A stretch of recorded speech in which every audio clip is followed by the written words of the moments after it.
जो लोग मेरे इस चैनल पर नए हैं या फिर मेरा ये वीडियो किसी और सोशल मीडिया प्लेटफॉर्म पर देख रहे हैं, वो मेरा यूट्यूब चैनल पॉलिटिकल तमाशा भी डॉक्टर अर्शी को सब्सक्राइब करके वहां पे लगी बेल आइकॉन को जरूर दबा दें, ताकि आपको हमारे आने वाले हर वीडियो की अपडेट्स मिलती रहे।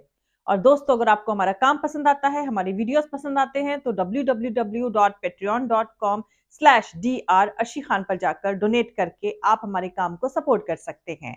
तो चलिए आज के सियासी तमाशे के सफर को शुरू करते हैं।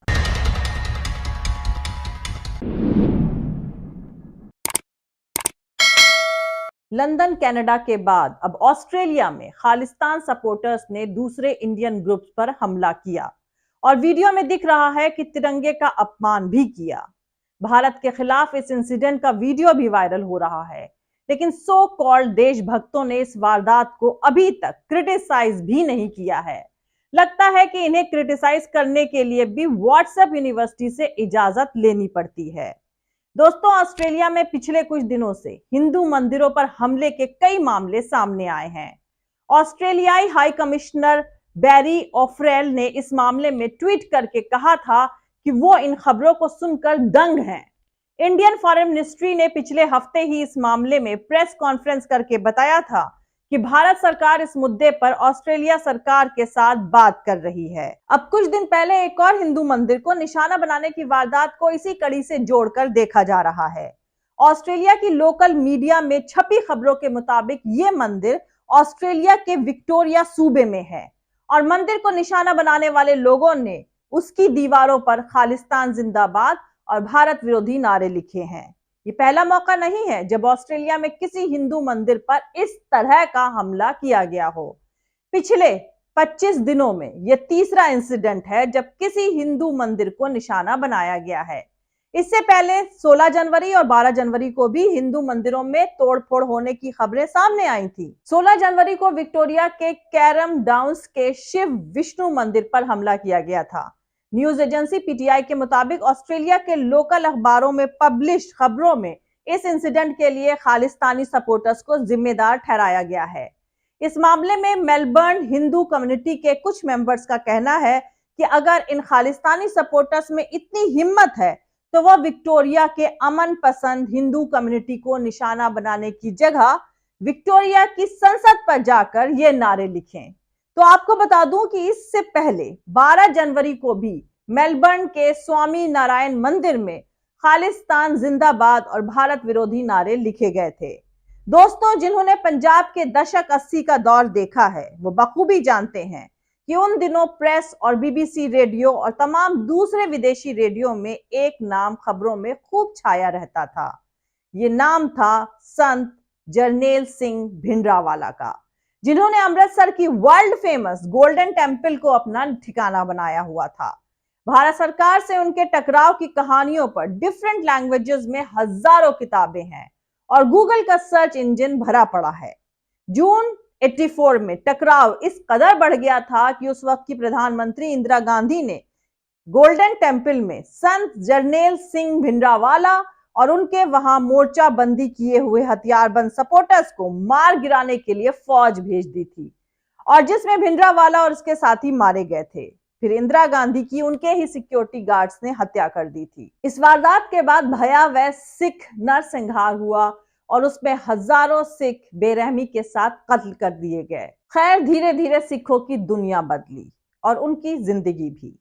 नई पीढ़ी अब सिर्फ इंटरनेट के जरिए जानती है कि 1984 में क्या हुआ था। सिख कम्युनिटी के तमाम लोग उन जख्मों को भी भूल गए हैं और अपने कामकाज में लगे हुए हैं, पर देश विदेश में कुछ लोग जरूर हैं जो अभी भी संत जरनैल सिंह भिंडरावाला को अपना हीरो और आइडियल मानते हैं और खालिस्तान की बात करते हैं। ऐसे लोगों की तादाद पंजाब में कमोबेश कम और मुल्क के बाहर विदेशों में ज्यादा है। जानकारों के मुताबिक ऑस्ट्रेलिया कनाडा से लेकर साजिशन अब पंजाब की हवा बदलने की कोशिश करी जा रही है। दरअसल पंजाब में बीते साल के सितंबर में विदेश से आया 29 साल का एक शख्स अचानक काफी फेमस हो रहा है। पंजाब सूबे के जिला मोंगे में एक गांव है रोडे। दुनिया इस गांव को इसलिए भी जानती है कि यह भिंडरावाला का पुश्तैनी गांव है और अब इस गांव में उनकी याद में संत खालसा नाम का एक गुरुद्वारा बना हुआ है। 29 सितंबर 2021 को इस गुरुद्वारे के पास हजारों की तादाद में भीड़ जुटती है, जो खालिस्तान जिंदाबाद और शहीद भिंडरावाला अमर रहे के नारे लगाती नहीं थकती।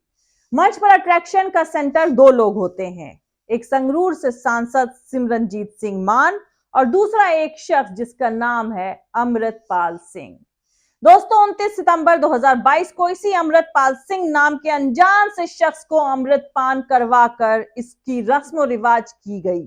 जो पोशाक इसने पहनी थी वो हूबहू वैसी थी जैसे भिंडरावाला पहना करते थे। वहां मौजूद लोगों को एक बारगी लगा कि भिंडरावाला का कोई अवतार पेश हुआ है।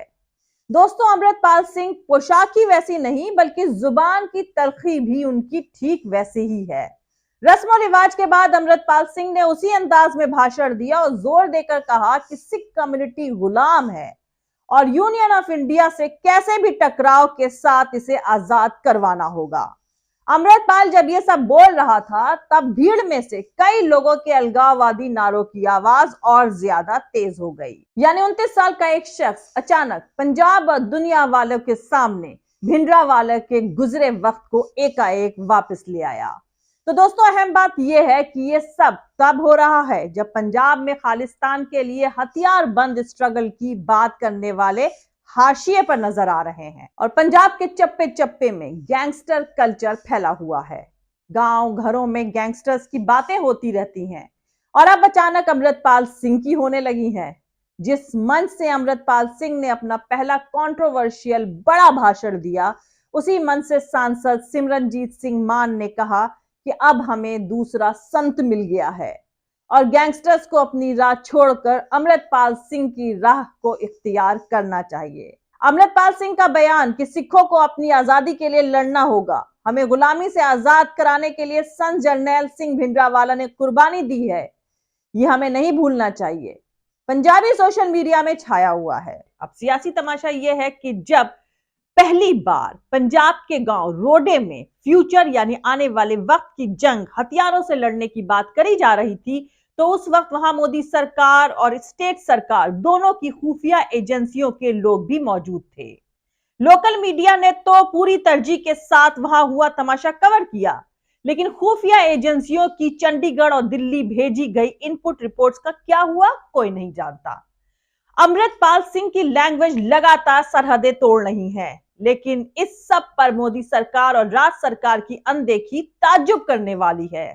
गौरतलब है कि अमृतपाल सिंह खालसा की बोली ही तल्ख नहीं है, बल्कि उसकी अगुवाई में जारी कारगुजारियां भी काफी तल्ख हैं। एक दिन अचानक उसने हुक्म दिया कि गुरुद्वारे में हैंडीकैप्ड और बूढ़ों के लिए रखी गई कुर्सियां हटा दी जाएं। उसके सपोर्टर्स की फौज ने फौरन इस हुक्म का पालन करते हुए कुर्सियों को उखाड़कर उन्हें आग के हवाले कर दिया। बड़े बड़े गुरुद्वारे में यह किया गया, जबकि ऐसे ऑर्डर जारी करना और उन्हें लागू करवाना शिरोमणि गुरुद्वारा प्रबंधक कमेटी SGPC का काम है। पर अमृतपाल सिंह के सपोर्टर्स ने जब यह काम को अंजाम दिया तब सरकार खामोश रही, लेकिन शिरोमणि अकाली दल के नेता विक्रमजीत सिंह मजीठिया ने इसको क्रिटिसाइज किया और SGPC के चीफ ने कुछ गुरुद्वारों का दौरा किया, लेकिन अमृतपाल सिंह खालसा के खिलाफ कुछ नहीं कहा। मतलब साफ है कि अब सरेआम अलगाववाद, हर सिख को हथियार रखने की नसीहत देने वाला और खालिस्तान की बात करने वाला अमृतपाल सिंह खुद को कानून से ऊपर समझने लगा है। और यही 1980 के बाद संत जरनैल सिंह भिंडरावाला ने किया था, जिसका खामियाजा पूरी सिख कौम को दशकों तक भुगतना पड़ा। खैर, अब सबसे अहम सवाल यह है कि आखिर अमृतपाल सिंह खालसा अगर मोहरा है तो किसका? तो दोस्तों, पंजाब की सियासत को करीब से देखने वाले तमाम जानकारों का मानना है कि अमृतपाल सिंह का हर कदम स्क्रिप्टेड लग रहा है।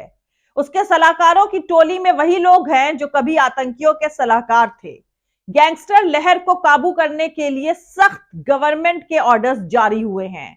पंजाब में तमाम लाइसेंसी हथियार थानों में जमा करवाए जाने को कहा गया है।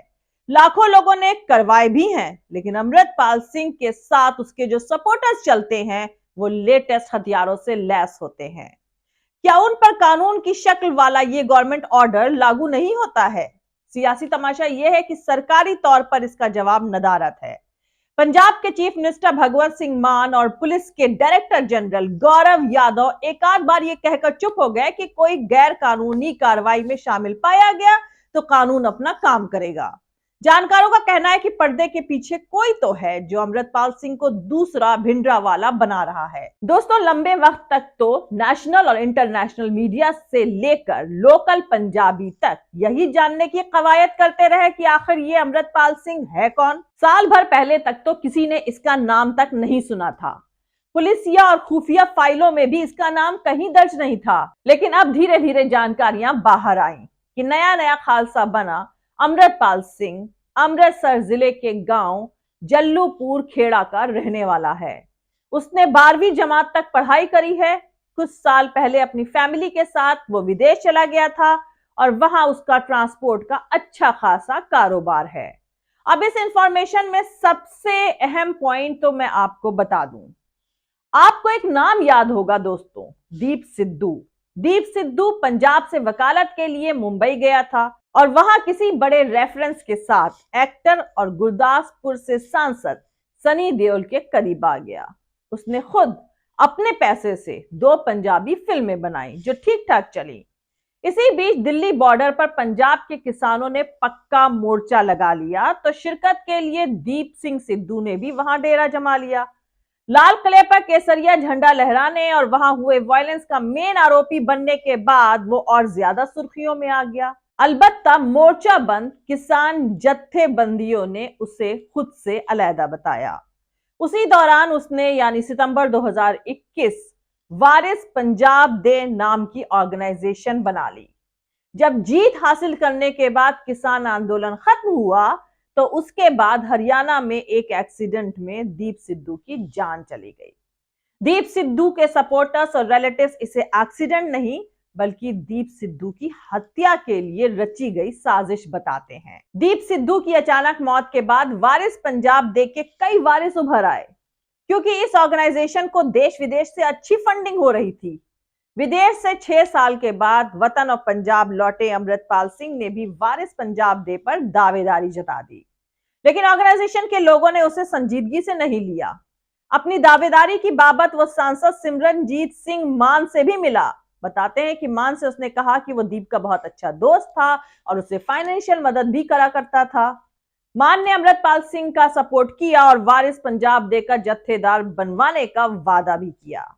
जबकि दीप सिंह सिद्धू की फैमिली का कहना है कि अमृतपाल सिंह नाम का कोई शख्स दीप का दोस्त था ही नहीं। करीबी दोस्त तो दूर की बात है। दीप सिद्धू के भाई मनदीप सिंह सिद्धू कहते हैं, हम अमृतपाल से कभी नहीं मिले और पक्का यकीन है कि उससे दीप भी नहीं मिला था। विदेश से एक आध बार अमृतपाल का फोन जरूर दीप सिंह सिद्धू को आया था, लेकिन बाद में उसने उसका नंबर ब्लॉक कर दिया था। वहीं अमृतपाल सिंह भी कबूल करता है कि वो दीप सिद्धू के परिवार से तो कभी नहीं मिला, लेकिन उसकी सोच का सच्चा पहरेदार जरूर है। दोस्तों, आखिरकार 29 सितंबर 2022 को जब संत जरनैल सिंह भिंडरावाला की याद में उनके पुश्तैनी गांव रोडे में बने गुरुद्वारे के पास अमृतपाल सिंह ने दस्तारबंदी ली तो सांसद सिमरनजीत सिंह मान की मौजूदगी में ऐलान कर दिया गया कि आज के बाद वारिस पंजाब दे का असली जत्थेदार अमृतपाल सिंह ही होगा। तब से वह जत्थेदार बनकर ही पंजाब में घूम रहा है। दीप सिंह सिद्धू के बनाए इस ऑर्गेनाइजेशन का सर्वे सर्वा अब वही है और अहम बात यह है कि बाकी दावेदार और सिद्धू का परिवार इस पूरे मसले पर खामोश हो गए हैं।